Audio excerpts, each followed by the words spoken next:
People came from miles around. All right, 5 minutes after 9 o'clock. Carolyn Baldwin is in the studio. She, of course, is a master gardener, and she can answer your questions about your lawns, your gardens, your mulch, your bugs, everything associated with the outdoors that you take care of in your vicinity. And maybe it's a large area, maybe it's just a tiny little area. If it grows and it's green, she probably has some information for you. Morning, Carolyn. Something on it. Good morning, Larry. How are you? Good. The phone number here, if you'd like to call Carolyn, is 622-WOCA. That is the WOCA Climate Control Source Hotline. It doesn't have to be a question. Might just make an observation. Might be an observation, a comment, something you've run into out there this summer, gardening, even from the spring, or that you're preparing for your fall garden. Yeah. Which, if you've had a vegetable garden, herb garden, you want to do one, this is the time to start getting ready for it. It's, really? It might be August. It might be hot out there during the day, but there are times in the morning and later in the afternoon. I don't know what the temperature was, but it felt good this morning. I think the last few days the humidity's been down a little bit in the morning. Maybe that's what it is. But it gets up there come mid-afternoon or late morning. That humidity's up, and well, I got out earlier than usual this morning. I didn't stay out. I went out to watch the rocket launch. Oh, okay. At 4 o'clock. Well, you were already up. Well, I get up to do the news, and I realized that there was going to be a rocket launch. So I thought, well, maybe I'll be able to see it, right, and videotape it. So I went outside, and then I smelled a skunk, and I hadn't. I don't think I've ever smelled a skunk in my neighborhood before, but I smelled one. Oh, so I decided, you know what, that rocket's not worth it for me. Yeah. Don't need to scare the skunk. Yeah, that's a better thing. Yeah, anything like that. Yeah, some stuff is better left. Because I had no tomatoes. No. Well, I have ketchup. No tomato juice. Yeah. I have ketchup. But yeah, and that trying to fill it. Yeah, the bottle of ketchup into the bathtub. Isn't that a big waste of such a great thing? I mean, you have tomato soup. It's not that expensive, but still, yeah. You have to wash it. Does it really work? Have you ever tried that? I haven't really had the need to, but we've all gotten stuff that's stinky on your hands, you know, like fish or onions and things like that, and you want to get rid of that odor. I've not tried the tomato based, but I have done lemon juice. Okay, and that works? And lemon juice does seem to work. Yeah, I stay away from, some people go, well, use Clorox. And no, I yuck. I always have a tendency. I open the bottle of bleach. I'm always wearing some kind of dark clothing. Yeah. And you just open it, it comes out. Oh, yeah. Yeah, it's one of those things. But no, the lemon juice, it's right there in the fridge, or even vinegar.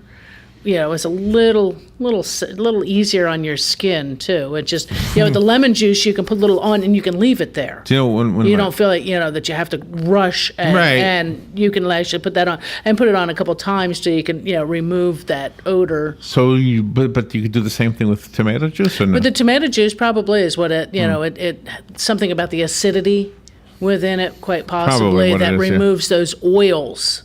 That's actually causing. It's crazy. Don't you have to wash your clothing in tomato juice? Oh, I'm sure you. Too? Yeah, that's. I think I would just bag it and hope it wasn't my favorite. Yeah. When my son was little, I took him and his cousins trick or treating, and they walked up to. I stayed out by the sidewalk, and they walked up to the door, and there was a skunk like right next to the door, and they thought it was a Halloween decoration. Right. Well, it sprayed them.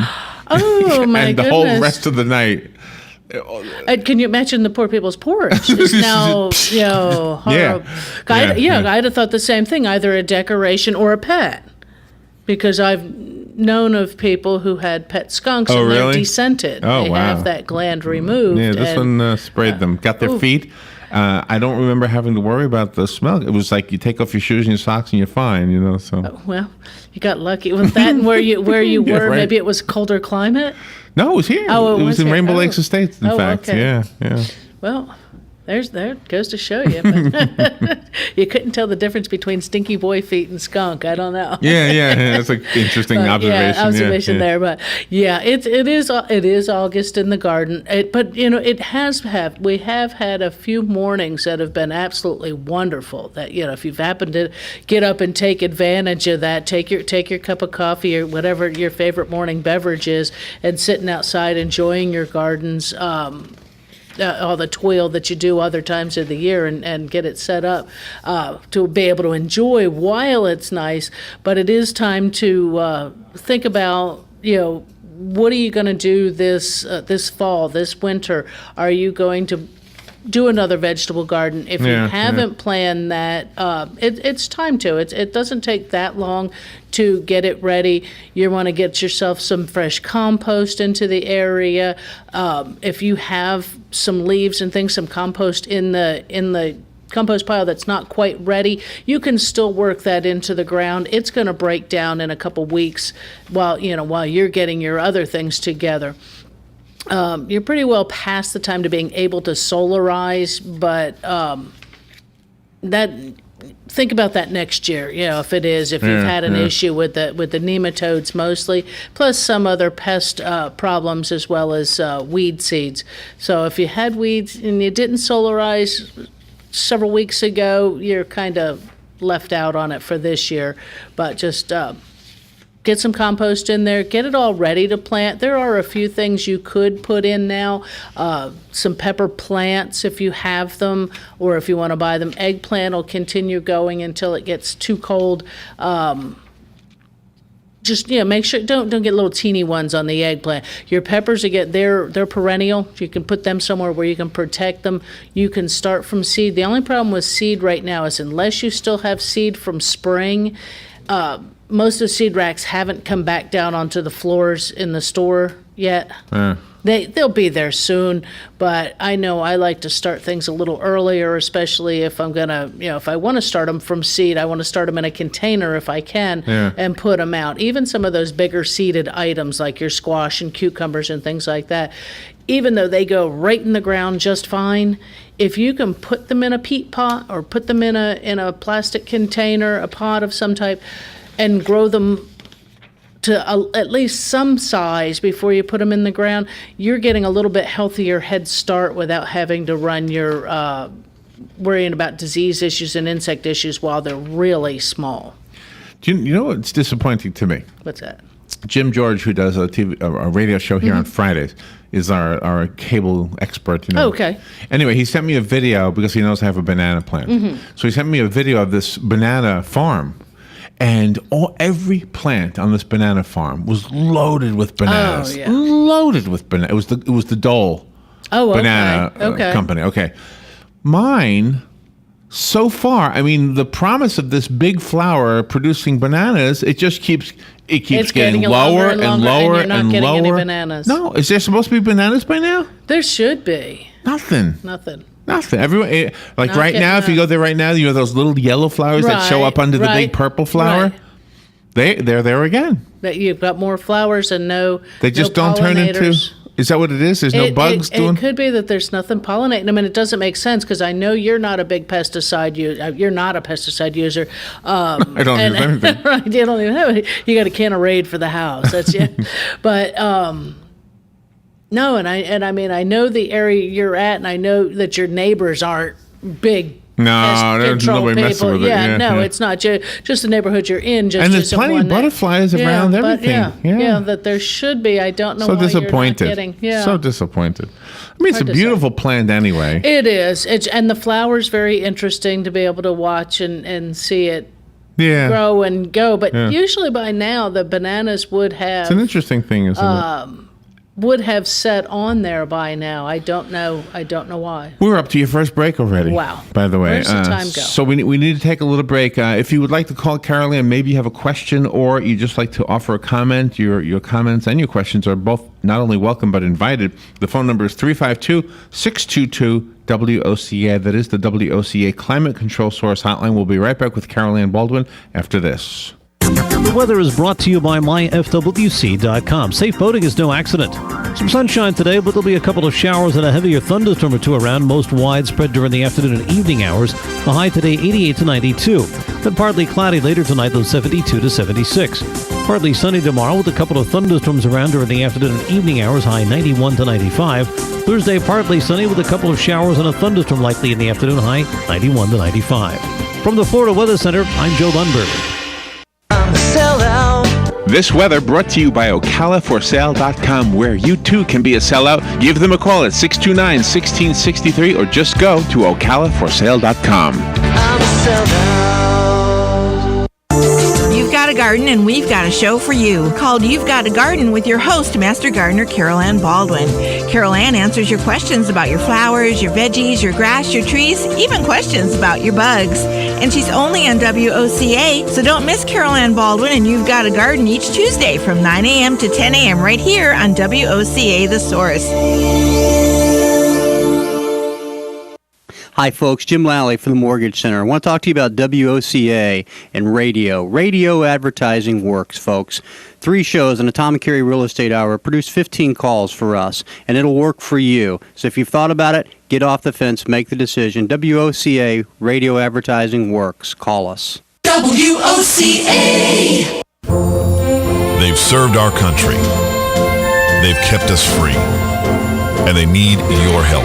We're sitting in Veterans Park. You can't sit here not realizing that you're surrounded by heroes. There are a lot of heroes in our community. A lot of heroes, unfortunately, are not in good financial shape. They're hurting both physically and financially. We step in and help directly. Our role is to reach out to them. We're there to help the veteran. We do counseling. We do outreach. Sometimes it's just coming into the office and sitting down and saying, hey, I've got a problem, and you're talking to another veteran who understands that problem. Everybody who works for the Vets Helping Vets are awesome, and they are so kind to everybody. They're like my second family. They really are. They have been there during the holidays. I have gotten unexpected visits, assistance. Vets Helping Vets of Marion County needs your help. Call today, 352-433-2320, and pledge your support to Vets Helping Vets of Marion County. It really has been a blessing.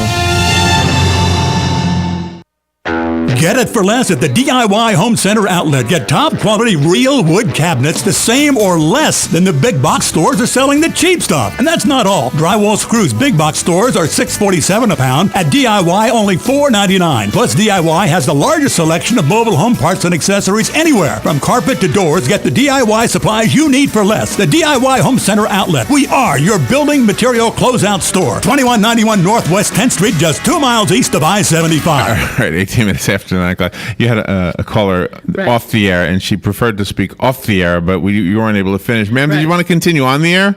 Yeah, okay. I think other listeners would benefit from it. So repeat the question. She had the question was when do I feed my citrus tree? And it's next month, actually. And the good rule of thumb to remember how often to feed your citrus trees, and this works for other fruit trees as well as pretty much anything in your landscape, is say 3-6-9, March, June, September. Great. Yeah, and you can kind of do that almost at like that first week of each of those months. Okay, first week. Yeah. Okay, and then the fertilizer?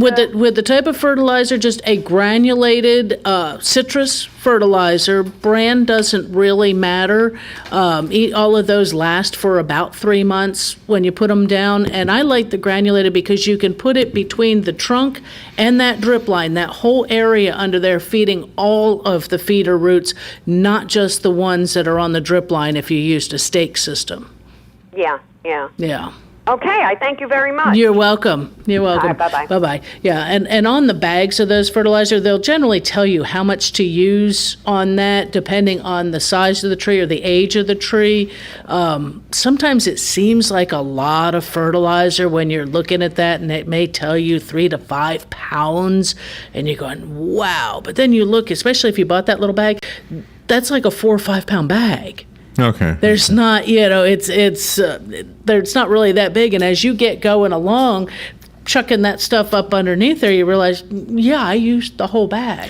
Do you know, yesterday we had a teacher from Vanguard High School and a student, and they were here to promote an event that's happening today, actually, to talk about why the springs and the waters are so much nitrate. Right. And basically they said the same thing you've said many times, which is that if we use fertilizer according to the instructions, we wouldn't have the problem. We don't have the problem. So not only is it better for your lawn, but it's better for everybody. It's better for your landscape, and that's one thing I say. I don't know why I cannot convince some people that doing things the right way is actually much more beneficial.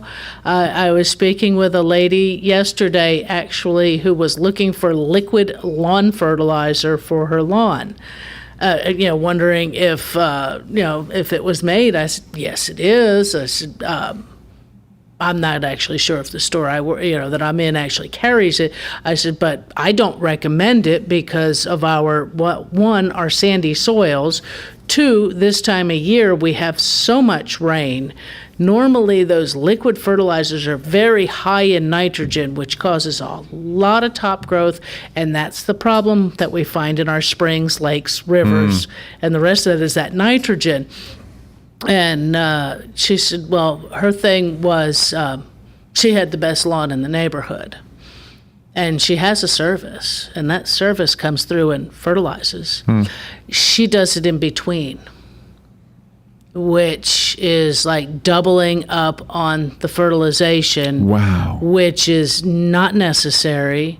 It can, of course, she uses a service, so they're taking care of all the bugs and all the rest of it, which is more than likely that they're having to put down more pest control, more fungicides, etc., mowing more often. So not only is putting down the fertilizer, the wrong fertilizer at the wrong time, causing you to do more work, spend more money on more product if you're doing it yourself, or calling your service to come through and use more product. Right. You will never have a northern lawn in Florida. Our grass just will not be that. You can have a nice lawn. But there's beautiful lawns But there around are here. beautiful lawns out here. You're not going to walk through them and they're not going to feel real nice. It's St. Augustine grass. It's not. Really? It's crabgrass. But they are pretty. This little patch of grass right out here, I'm sure if you got real close to that, you're going to see all kinds of little flaws in it. But wow. Who cares? See, that's some people do. I'm just not there. I'm not either. If your lawn looks nice when people go past, walking past, driving past, if your lawn is a 30-mile-an-hour lawn, you're doing real nice. And a 30-mile-an-hour lawn is what does it look like when the neighbors drive by at 30 miles an hour in the neighborhood. So if I lived in this lady's neighborhood, she said, I got a better lawn than you, I would say, good for you. Good for you, honey. How much? Yeah, you're spending a lot more on yours, and she was just adamant that she has a bumper sticker that says was, my lawn is greener than yours. Than your lawn. Yeah, her grass is greener on her side of the fence. Huh? But it's and there's some people. I mean, someone like her, I cannot convince her. That attitude that she doesn't need to do that and still have a nice looking lawn. She's having some issues. Actually, it was part of her problem. And I said, issues like mental issues? I believe with that as well, but that was the lawn problem. Actually, I don't handle those other ones. But usually, if you actually do the work yourself, you have fewer mental issues because you're already getting your therapy. There you go. Vicious. I think this might be her calling right now. I'm teasing. Good morning. You're on there with Carol Ann.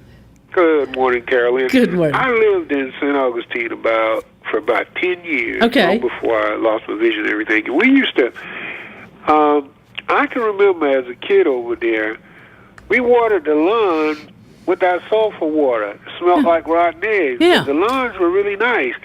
As a matter of fact, I used to play as a kid at the fort. And they had some of the best grass. Of course, they don't allow you to do it up there anymore. We used to fly kites right up there on the fort. Wow. On the grounds of the fort. And I was wondering, was that sulfur water the thing that made that grass look so good, or was it just that, it had gotten used to it? I'll hang up and listen to you. Oh, okay. Yeah, the question was the sulfur water what made the grass as nice? It's quite possible because that sulfur water, it's mineraled. It's got that sulfur. It's got a higher acid content, I'm sure, or a lower pH than what, say, regular tap water would have, and it is quite possible that is what made it nicer. If you look around, golf courses use reclaimed water, right. And I believe they've probably even have been able. I'm not sure. I'm not saying that they have, but I would believe that they've been able to cut back on some of their fertilization quantities just based upon with the reclaimed water that some of these nutrients are already in it and being put back to it.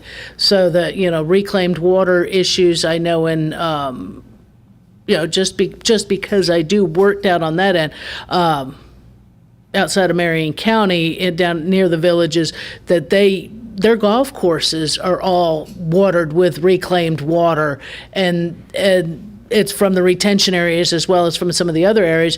And I think that they probably have even cut back, on some of that. And I know that that's one way to filter some of that water as well before it gets all the way down to the aquifer, is that it's been resprayed and perk it back on through the grass and through the sand and the lime rock and things like that. Well, it makes sense. It sounds like it'd be financially better too, right? Right. It's cost effective, and I know in some areas I think that they're trying to do that as the lawn watering systems. Right. Is using that. Well, we couldn't do that as individuals, though, right? I mean, no, not really. You can could gather rainwater, I guess. You can gather rainwater. I don't know the legalities of, say, collecting dishwater and watering plants with, because that is kind of a gray water that you'd be putting out on the ground. But I know that always made some bushes my mother-in-law used to throw the dishwater out on always looked the nicest as compared to the ones on the other side that she would throw a dishpan of water out. I don't know, because of the food scraps, the little bit of soap in there probably was killing insects and things like that. So it's but yes, you can collect your rainwater and use that water to water houseplants, and especially if you have a water system on your house, a water softener system, and you're using salt as that, you don't want to water your plants with that water. Yeah, right. Because over time you will see your houseplants die, because it's a salt buildup. And the best thing to do on that would be to either collect the rainwater or they say, and then I had somebody else say, you got to be careful using the water out of the air, the drip from the air conditioning system, just because of molds and things that could grow within those lines dripping, and then reintroducing that back into the house. I don't know if that's a real big problem or not, but sometimes taking your house plants out and just letting them sit out in a nice sunny summer rainstorm, washes them off real good. So do the other things that the municipalities put into the water, like the chlorine and what's the tooth fluoride thing? Fluoride, yeah. Right. Does that affect the plants? The chlorine over time probably does as well, though chlorine is also in fertilizers in a small minor amount.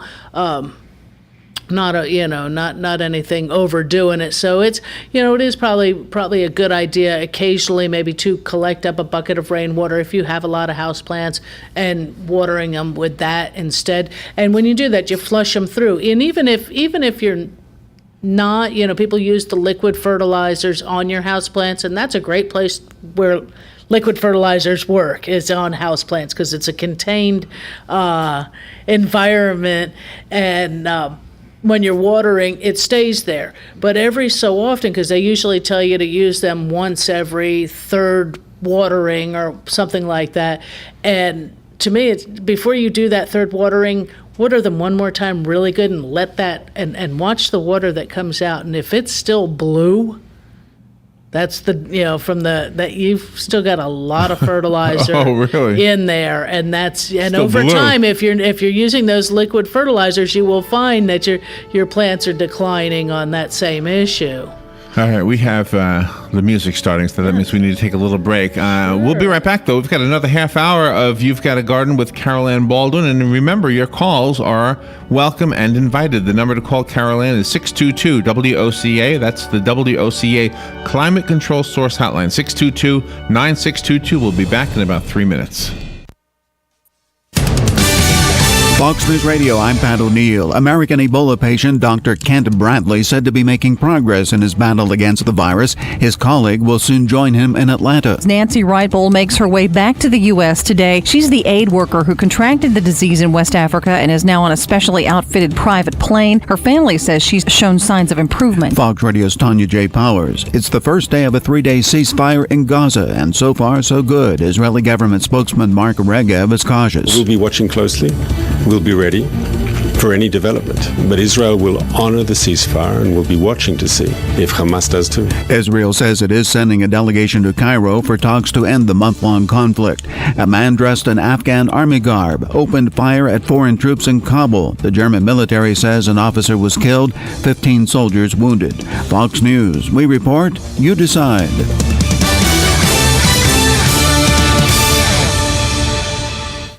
Know-how! 5 quarts of Valvoline conventional oil and a Napa Silver filter for just $22 is a no-brainer. So now you're free to think about other things. Like, aren't zebras really just horses with cool tattoos? With 5 quarts of Valvoline and a Napa Silver filter for just $22, it's definitely something to think about. Conquer the job with Napa Know-How. General states pricing. Sales prices do not include applicable state, local taxes, or recycling fees at participating Napa Auto Parts stores. Offer expires 8/31/14. America was built by people with a few dollars and a dream. And while many don't know it, there's one path to success that still only requires a dream and about $10. That's right. If your dream is to start or grow your business, something as simple as the right business card could make all the difference. And today at Vistaprint.com, you can get 500 full-color business cards for only $9.99. That's right. Only $9.99. Just go to Vistaprint.com and enter promo code 2000 at checkout. That's Vistaprint.com, promo code 2000. Now is the time to take advantage of Florida Credit Union's CD specials. Our 36-month CD comes in at 1.26% APY. A 24-month is working for you at 1.0% APY. And our 12-month at 0.75% APY. All CD rate specials require $10,000 minimum. With friendly service and rates like these, it's not hard to see why Florida Credit Union has your CD options covered. Florida Credit Union, connecting your money to your life. Call 352-237-8222 for more information. Must act by 1/15/14. Good credits, bad credits. It's none of our business because we're not an auto dealer. We're not a bank. We're not your mother. We're OcalaForSale.com. Marion County's marketplace for cars, trucks, and SUVs. We've got thousands of sellers standing by to take your call. No middleman. But hurry, don't walk, don't run. Just sit down and log on to OcalaForSale.com. Prices and inventory change daily. Offer does not include dealer upcharge. Undercutting, rust proofing, factory surcharge, or delivery fee. See website for details.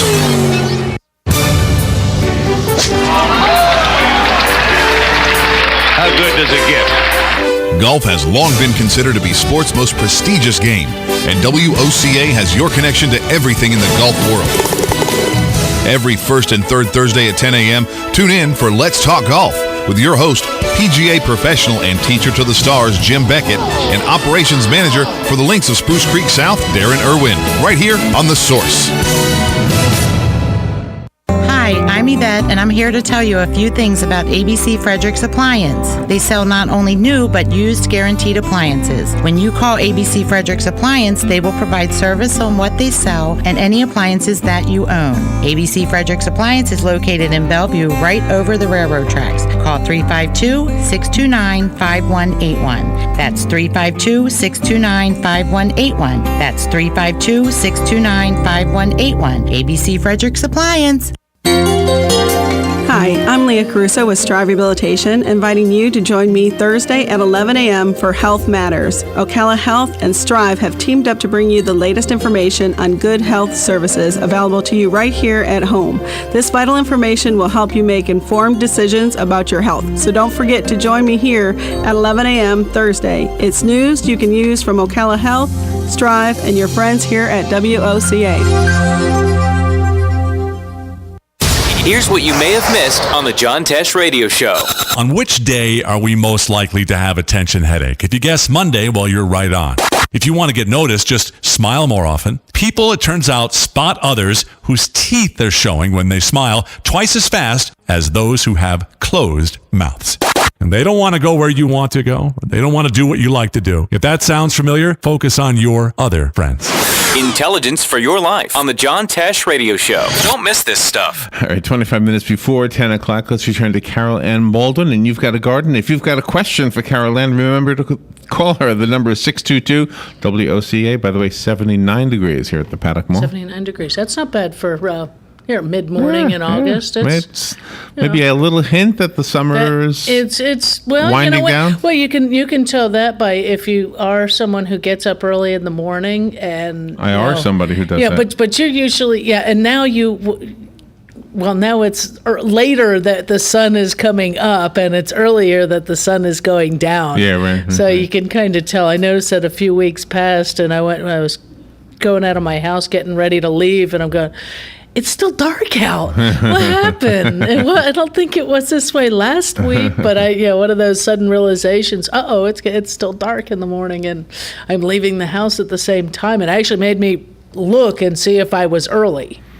One of those kind of things. I'm thinking, what did I do? Get it together early. But you and I were talking off the air where they're having that Springs event, or it's called the Sacred Springs today at Center Reach. Is it a church, Center Reach, or I think used to be the Springs Theater? Yeah. Right. Okay, but that is something that they sort of agreed that it's not necessarily the use of fertilizers, because when they're used, the appropriate fertilizer used appropriately by the directions and the frequency that's recommended, that's okay. Mm-hmm. It's when we misuse it and then overuse it, use it at the wrong time of year, et cetera, and that.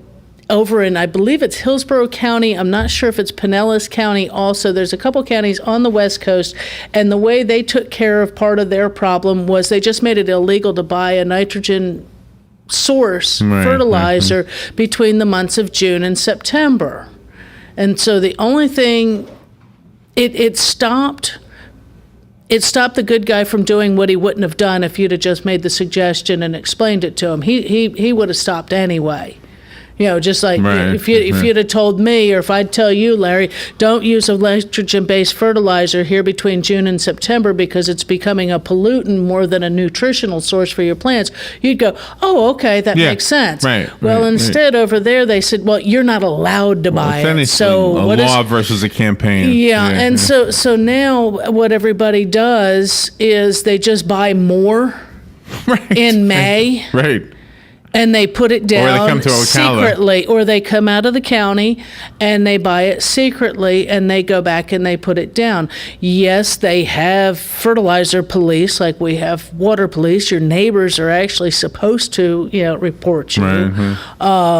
But who wants to be that nasty neighbor who, calls on somebody? Yeah. So I don't believe, I don't believe it really has done. Yeah, especially you're going to go out there at 4 a.m. when your neighbor's out there pushing his lawn spreader around. But that's one of those kind of things. Use it appropriately. You wouldn't take prescription medication or even over-the-counter medication without reading the label, I would hope, at least not the first time. And Carolyn, you have a phone call. Good morning. You're on the air with Carolyn. Good morning, Carolyn. Morning. Hummingbirds. Yeah. Is it too early, too late, or just right? They should be here. They should. Yeah, we saw some around one of our trees, and so we put the feeder up. But then my wife said, isn't it too early for them? No, they've been here probably a couple of months now, and come about October, they'll probably be gone. All right, so we're just in time. Right. Yeah, you can usually start putting that feeder up. You may not have seen them if your trees weren't flowering, or if you don't have enough hummingbird attracting plants, or if they weren't blooming real well. It might have been a little slower that they came through. I see. Yeah. Well, thank you very much. You're welcome. Yeah, and just to something else on the hummingbirds, if you're putting a feeder up, make sure, and you're using either commercial nectar products or making your own in the kitchen, only put in enough that you think's going to last for a couple of days. You can always refill it, because that stuff it can sour, it can go bad, and you really need to wash that feeder out empty it and refill it about every 3 days. Wash it with hot water. Do not use dish soap in it. If you feel like it's getting a film buildup in there or anything, put a little vinegar, hot water, shake it up real good. If you can fit a bottle brush in there or something, and clean that out, rinse it out thoroughly, refill it. But wash that out thoroughly about every 3 days. Change that nectar or artificial nectar. I want to get one of those things. I want to see them. And hang it in the same place every time. I'm going to go get one. They're not that expensive, No, right? they're not that expensive. You have a call. Good morning. You're on the air with Carol Ann. Yeah, good morning, Carol Ann. Morning. Mary. Yeah. See, I had a horrible experience with hummingbirds about 2 years ago. I was out by my pool. Of course, it's enclosed with a screen. And a hummingbird had stuck his little beak through the screen and got stuck and died. Oh. And son of a gun, the next day, another one did the same thing. Oh, my goodness. Yeah, two little dear hummingbirds, and I felt so bad about it. I just, I was so worried about it. I'd go out about every half an hour to make sure nothing's happening to another bird. I'd push them back through, let them fly away, But I never heard of something like that before. But it's what happened. Oh, and it was by a tool shed? No. It was by my pool, and I got a screen enclosure. Okay. And the little bird poked its beak through the screen and got stuck. Right. I wonder if he crashed into it, actually. Because he couldn't see the screen. The next day. Yeah, it could be like a window. They can't see that it's there, and they crash into it. I don't know. It's unusual. I don't feed hummingbirds anymore. I don't want to encourage them to be around because of that reason. But I know my neighbors do, and they seem to enjoy the hummingbird. Mm-hmm. A quick question: where does that bird migrate to? It probably goes south, but it doesn't go across a lot of water, does it? Oh, they can. Like yeah, they can. Yeah, they can travel across quite a bit of water, actually. I'm not positive where our hummingbird goes to. Somebody will probably call and tell me exactly where it does go. Yeah. But I'm not sure if they just go South Florida or if they go to the islands across, south of us, out, say, to Cuba or over to the Bahamas, or if they're one that goes down to like South and Central America. Yeah. When you think about it, that monarch butterfly, that thing goes all the way down to Central America, and that goes across a lot of water. That's amazing that they could make it, Oh, it's amazing. And those little hummingbirds, they will travel quite a great distance, and that's why the amount that they consume is it's phenomenal. And the amount of nectar and that they stop, because I think they have to replace their body weight daily. Which isn't much, we're only talking an ounce or two, but that's still, for a little creature, that's a lot. Do they have a natural predator? Some spiders, anything really that can get a hold of them will eat them, because they are so little. Snakes will get to them. Even large frogs will get them. Owls, hawks. Any of your birds of prey, raccoons, if they can get, anything that can get a hold of them will eat them. Yeah, well, they're certainly amazing little creatures, and you feel kind of sorry for them because, you get these windy thunderstorms and stuff. And where does a little bird like that go to get the protection? Oh, they go back to their nests.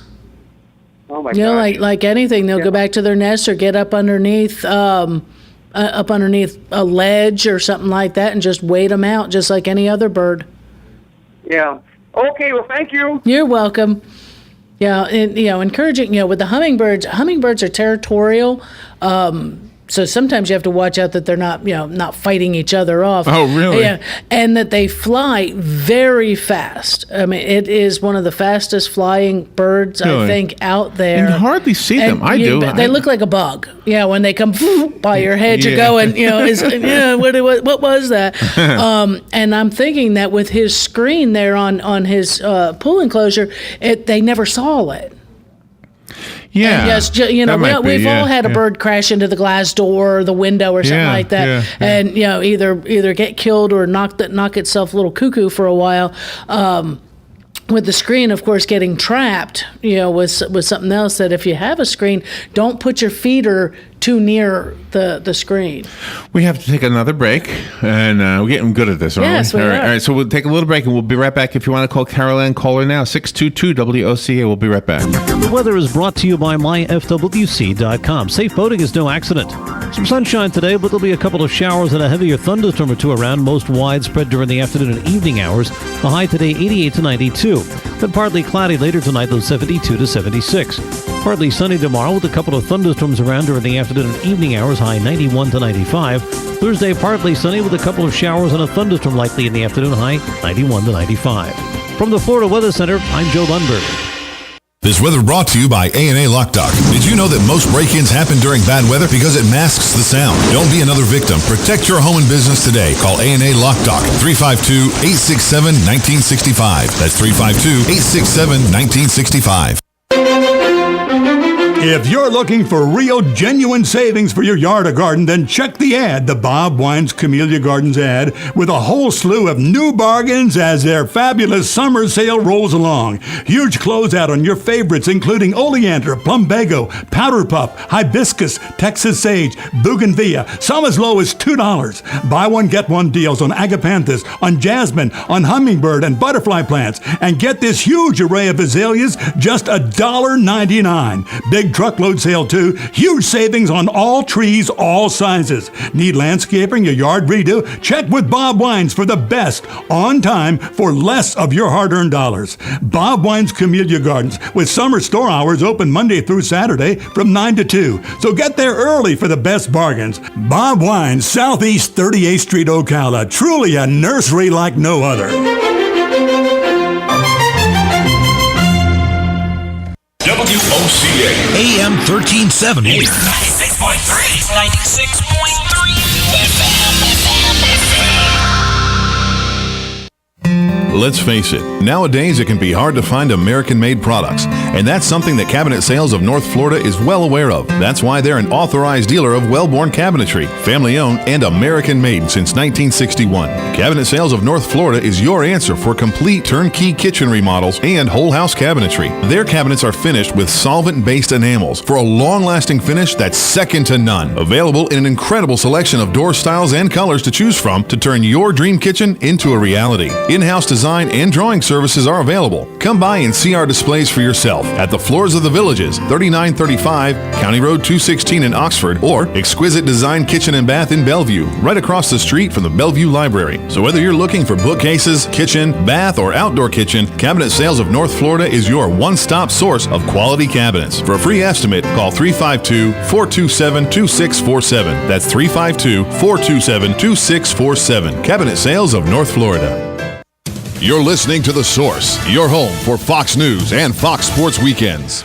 All right, 12 minutes before 10 o'clock. Let's return to Carol Ann Baldwin, and You've Got a Garden. And remember, your calls are invited if you'd like to be on the show, ask a question, or offer a comment. The number is 352-622-WOCA. And just going back to our ruby-throated hummingbird, did a quick look up that the distribution there throughout eastern to the Midwestern North America, from southern Canada to the Gulf of Mexico.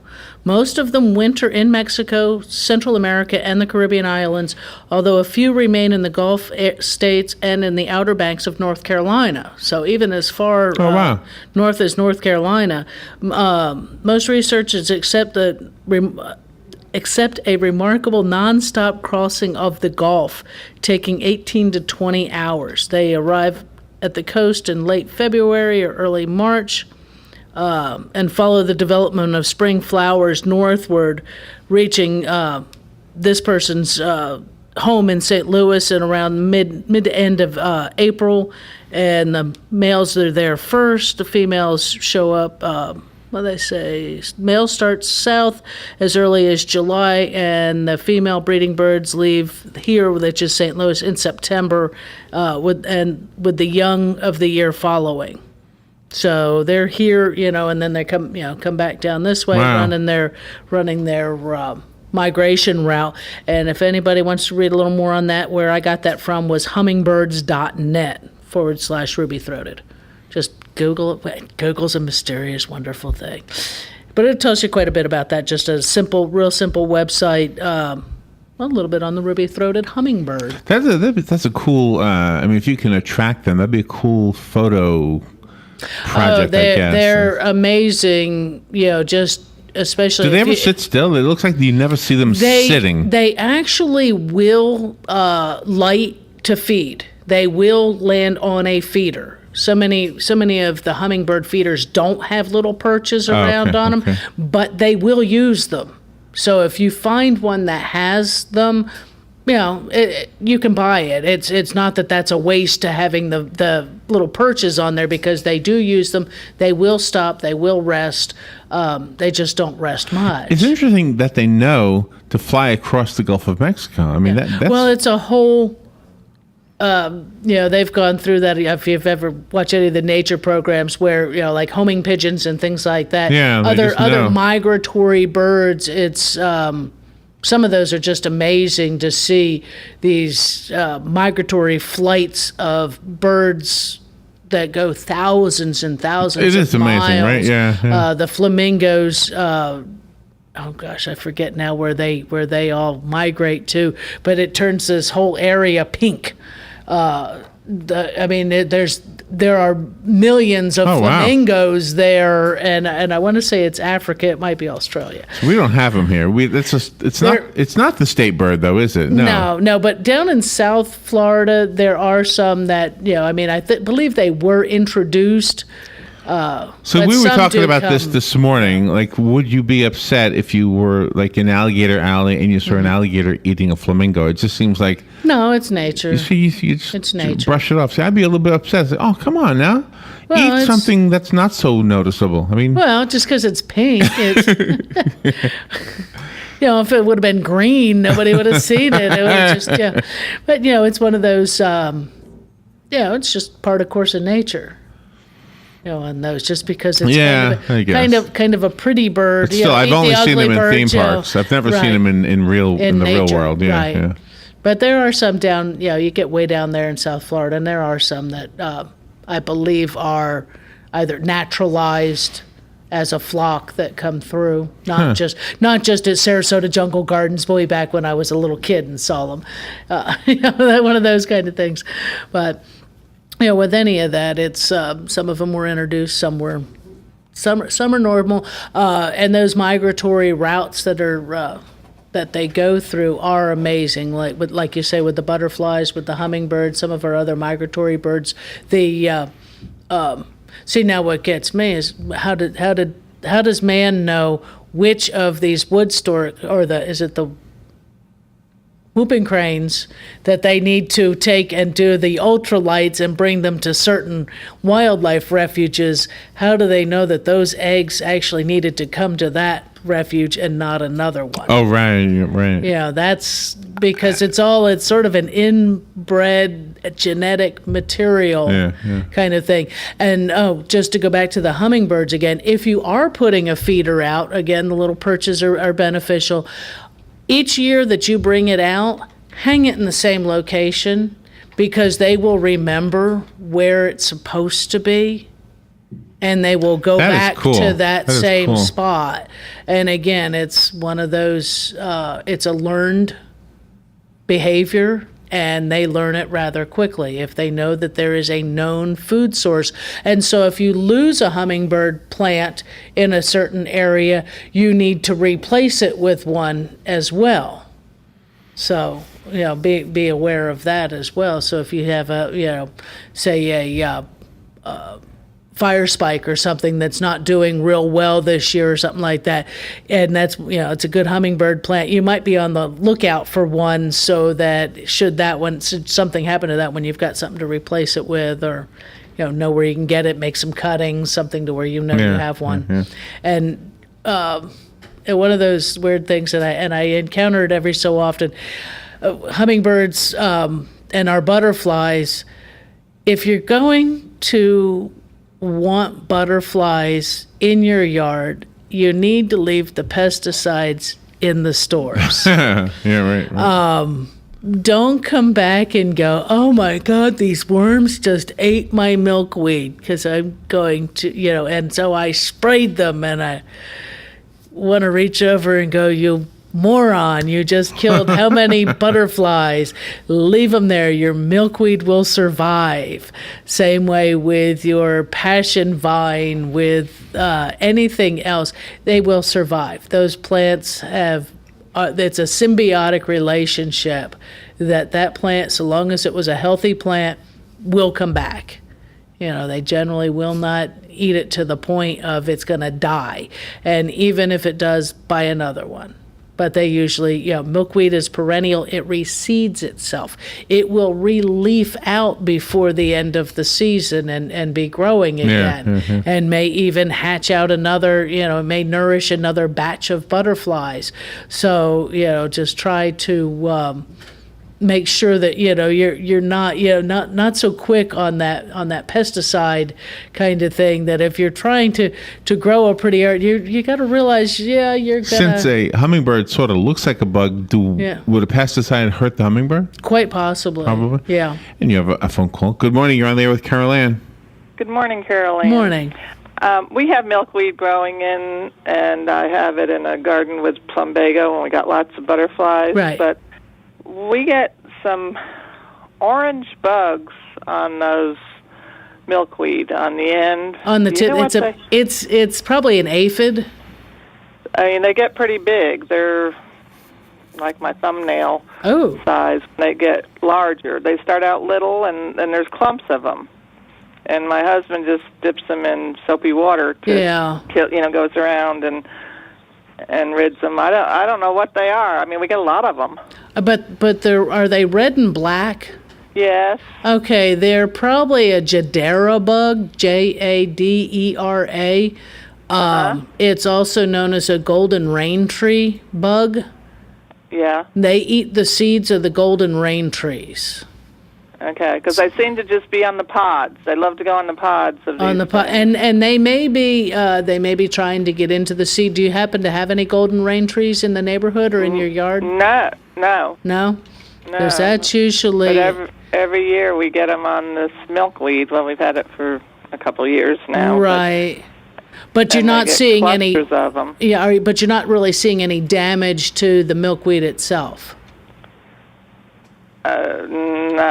Not really. No, from them, it's hard to tell because then the caterpillars come through and eat it all gone. But usually if they're, if it's coming back, if it's doing what it needs to, they could be in a way kind of controlling. It may not be the Jadera bug. It may be another one, and it could be.